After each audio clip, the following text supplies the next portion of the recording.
Here we go. The Screwtape Letters by C.S. Lewis. Letter 10. My dear Wormwood, I was delighted to hear from Triptweeze that your patient has made some very desirable new acquaintances and that you seem to have used this event in a really promising manner. I gather that the middle-aged married couple who called at his office are just the sort of people we want him to know. Rich, smart, superficially intellectual, and brightly skeptical about everything in the world.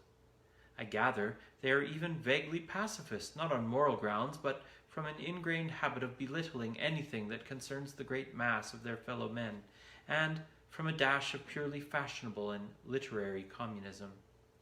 This is excellent, and you seem to have made good use of all his social, sexual, and intellectual vanity. Tell me more.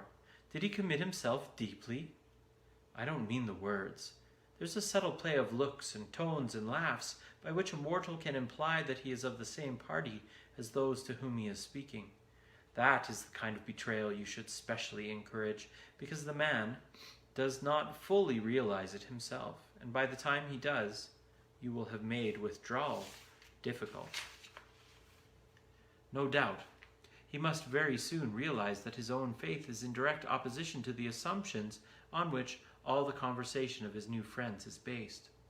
I don't think that matters much provided that you can persuade him to postpone any open acknowledgement of the fact, and this, with the aid of shame, pride, modesty, and vanity, will be easy to do. As long as the postponement lasts, he will be in a false position. He will be silent when he ought to speak, and laugh when he ought to be silent. He will assume, at first, only by his manner, but presently, by his words, all sorts of cynical and skeptical attitudes which are not really his, but, if you play him well, they may become his. All mortals tend to turn into the thing that they are pretending to be.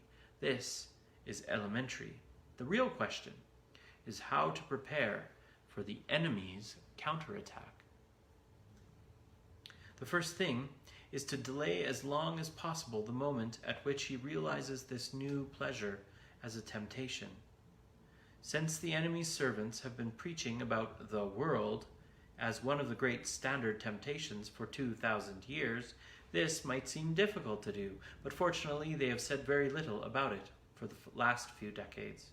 In modern Christian writings, though I see much, indeed more than I like, about mammon, I see few of the old warnings about worldly vanities, the choice of friends and the value of time. All that, your patient would probably classify as Puritanism.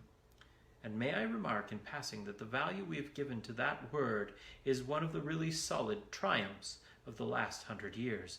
By it, we rescue annually thousands of humans from temperance, chastity, and sobriety of life. Sooner or later, however, the real nature of his new friends must become clear to him, and then your tactics must depend on the patient's intelligence. If he is a big enough fool, you can get him to realize the character of the friends only while they are absent. Their presence can be made to sweep away all criticism. If this succeeds, he will be induced to live, as I have known many human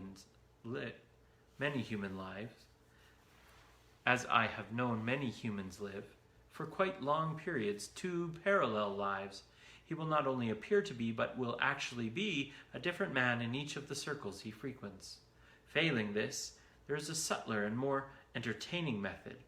He can be made to take a positive pleasure in the perception that the two sides of his life are inconsistent. This is done by exploiting his vanity.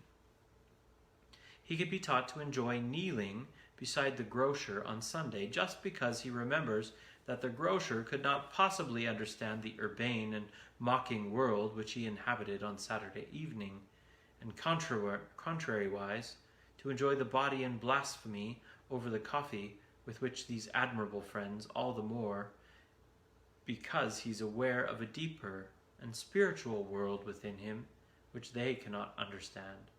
You see the idea. The worldly friends touch him on one side and the grocer on the other, and he is thus complete, balanced, complex man who sees round them all. Thus, while being permanently treacherous to at least two sets of people, he will feel instead of shame a continual undercurrent of self-satisfaction. And finally, if all else fails, you can persuade him, in defiance of conscience, to continue the new acquaintance on the ground that he is, in some unspecified way, doing these people good by the mere fact of drinking their cocktails and laughing at their jokes, and that to cease to do so would be priggish, intolerant, and, of course, puritanical. Meanwhile, you will of course take the obvious precaution of seeing that this new development induces him to spend more than he can afford and to neglect his work and his mother. Her jealousy and alarm and his increasing evasiveness or rudeness will be invaluable for the aggravation of the domestic tension. Your affectionate uncle, Screwtape.